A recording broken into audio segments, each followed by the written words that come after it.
have full building Wi-Fi, stream their devices. When I go visit communities that don't have that, they'll be very quick to tell me, and which local ones have these amenities that they are losing business to. You're listening to Bridge the Gap Season 5, a podcast dedicated to informing, educating, and influencing the future of housing and services for seniors.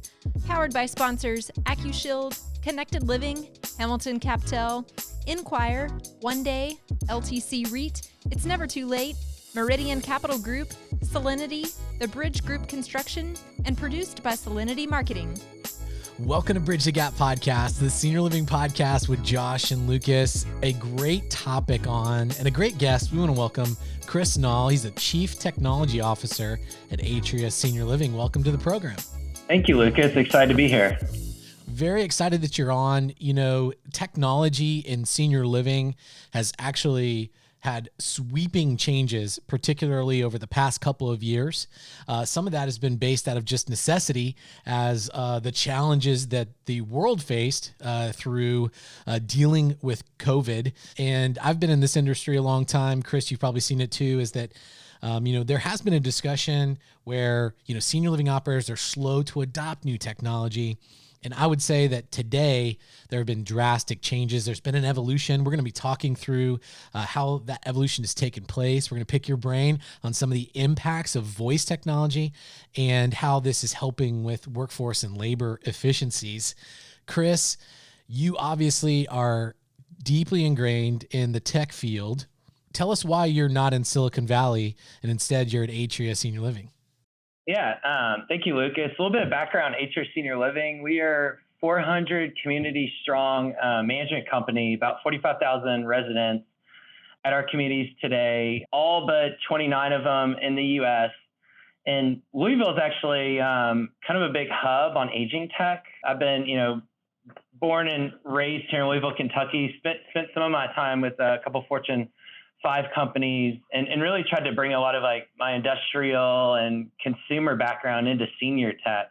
And specifically, what excites me about it is, COVID, while it presented a lot of health and care challenges, leading up to COVID, we were already starting to feel a labor crunch, starting to look at technology to, supplement where we can't get labor. And I think what we've come to the realization is, the labor, some of the tasks and, functionality that the employees pre-2020 used to do, they're not going to do that. We can't hire people to do that. We want to hire caregivers. We want to hire great culinary. So some of the various pieces of technology that my team's introducing is being accelerated to fill that labor gap, but also to ensure we have the best experiences in a particular Atria community, anywhere in Canada or even the U.S. Well, so Chris, that is a lot to unpack because technology touches so much. And as you touched on, enabling some efficiencies on the staffing side. And then I know there's a big discussion, a very broad discussion about the technology that the actual seniors are using themselves within the community. Can you give us a little bit of a macro perspective for our listeners and for our audience on kind of the evolution of that and how maybe give us examples specifically how your team is kind of leading the charge on this? So I think prior to pandemic, there was always emergency costs, hardware, software, keeping our seniors safe. There was engagement, information, whether it's bulletin boards, printouts, to keep people engaged in activities. And then we had a lot of various care systems. One thing within Atria, we've had for several years a family app, iOS-based, that would keep families up to date on all the activities of the community, all the culinary activities. What we've really looked to do is to expand that out and meet the resident where they like to be met. Whether it's, as you can see in the background, I got an Amazon Alexa. We're using that same information for several of our communities to pipe that down to their room. We know a lot of the seniors in our communities, only about 20-30% have a smart device. In 5 years, that's going to jump dramatically as more and more people move to independent living, assisted living. So what we're really focused on now is, not only putting the infrastructure in place to handle IoT devices, smart devices like an Alexa device, but also upgrade the existing technology to more voice-based. So example I'll give you, pull cords. You go in any senior living community, you see pull cords, very medical based.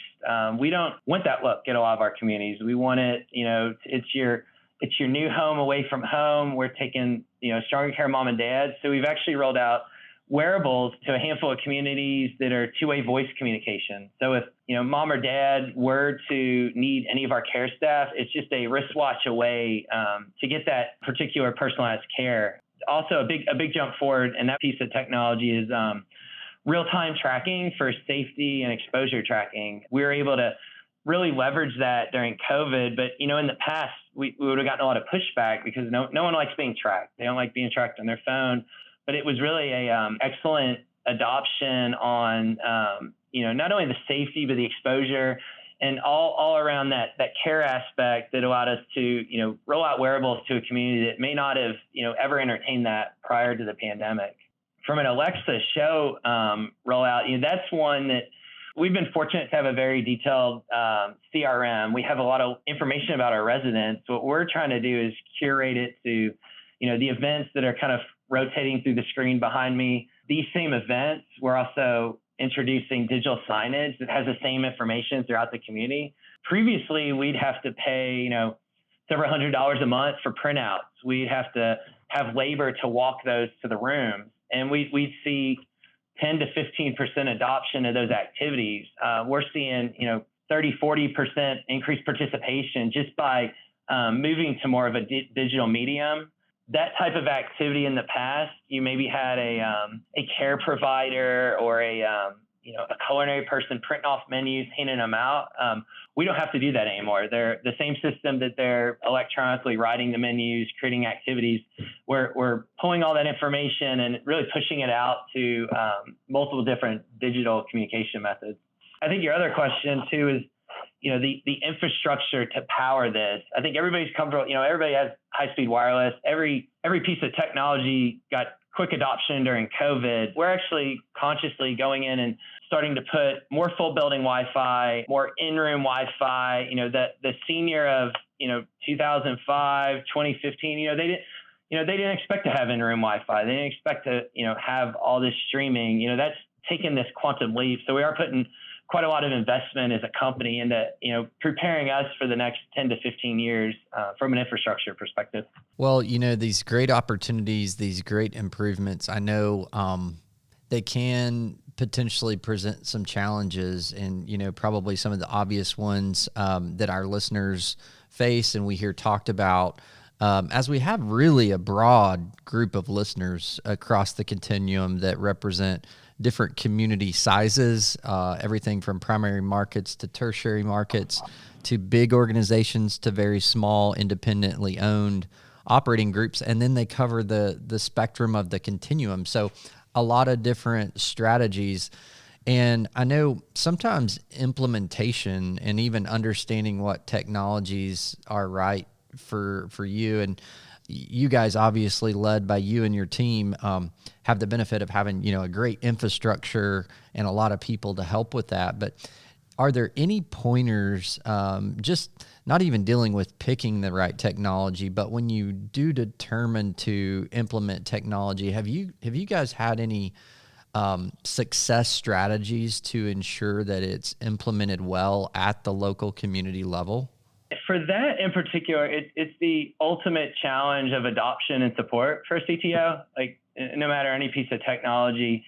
And I think going into 2022 plus is designing for autonomous support. So what that means is, I mentioned some numbers, 400 communities, 15,000 employees. They're not, if a piece of technology breaks down, they're not going to report it in a timely manner that we would prefer as the CTO of the company.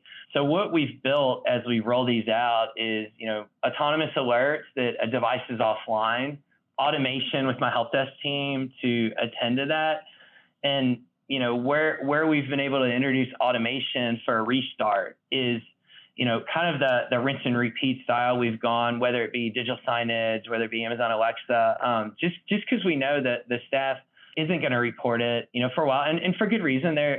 We've got 3,000 open jobs right now in the company. They're busy. They've got a lot on their plate. I can't expect them to do it, but what I want to make sure is once we put that investment in a community, like we know, from Louisville, Kentucky, that a particular, piece of technology is down. We're actively engaged behind the scenes, and we're bringing it back up without them reporting it. And I think that's a shift in traditional IT where we're expecting users to report issues. We're expected users to bring it back online. With what's out there now from an IoT perspective, we have the ability to police that. I can tell you right now, where in our Cathedral Hill location in San Francisco, we have an offline device, and it triggers kind of a notification to our local team there. The other role we've started to invest in, and it's been almost 2 years now, where we have a lot of tech in a community. And when I say a lot of tech, we've got wearables, Alexas, we have automation with the lights, blinds, and thermostats. We actually have a role called a digital innovation director, and they don't live in the community, but they work a lot of hours there. But they are not only the conduit for my team to support some of the higher tech communities, they're also helping the resident learn their iPhone, learn their Android, learn how to use an iPad, learn how to use the Alexas, because we've seen that as it's an investment not only into our communities from a support perspective, but the residents, they're curious.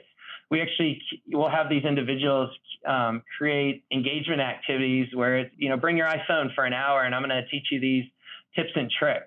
And, in the past, you would maybe have an engagement activity around needlepoint or cooking, similar concept with tech in a community where we want the residents to fully embrace it. And we actually, at this particular community, saw a jump like 10% usage to 50% usage just by having a consistent approach to educating residents on how to best use their IoT devices in their smart apartments.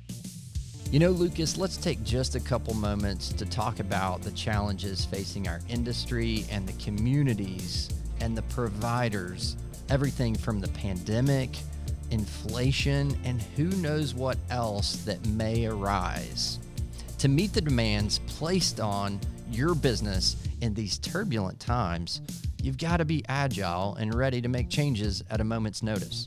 Conversion Logics provides digital marketing services and lead generation software to the senior living industry leaders. They constantly monitor your campaigns to maximize your investment and enable you to pivot as the market dictates. We want to thank Conversion Logics for being a great sponsor and supporter of Bridge the Gap. Now back to the program. Wow.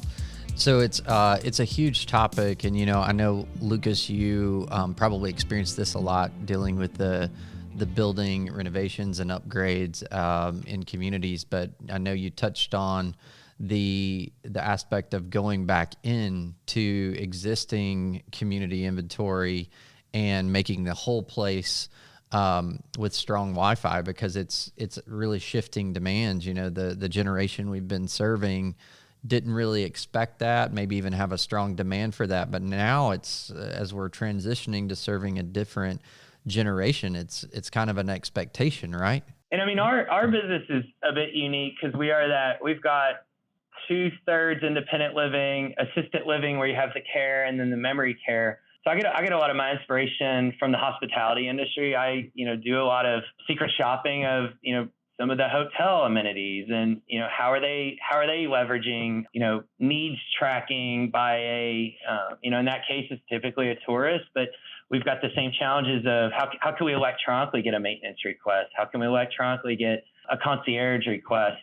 We've actually also 400 communities. We've got 400 restaurants essentially. So how are we being smarter with point of sale system to track consumption and curate our menus where it engages the resident? And I think it's a competitive industry because people want to age in a community. They want to enjoy that culinary experience, the community experience, and we've got to really step it up from the paper-based systems that you would put an order form in, somebody would pick it up and present that information back to the employees to run a more electronic environment. I think a shift from, years ago where, the assumption is people like the meals you were picking. What we have now is we have the ability to see what they ordered that day and then, the next month change up the menu to, delight the residents and, keep them living and living in a Atria Senior Living community.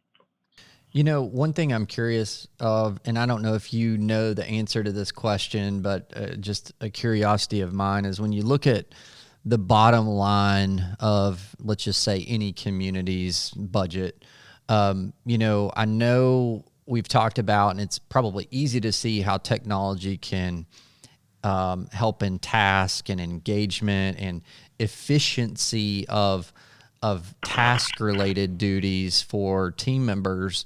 But I'm wondering if, the cost associated with perhaps the infrastructure to run that, the technology itself, and all that goes into that, is it you're just kind of shifting cost from labor burden to technology burden, or do you see that there's actually some gains in economic efficiency, financial efficiency on the bottom line, or is it kind of a trade?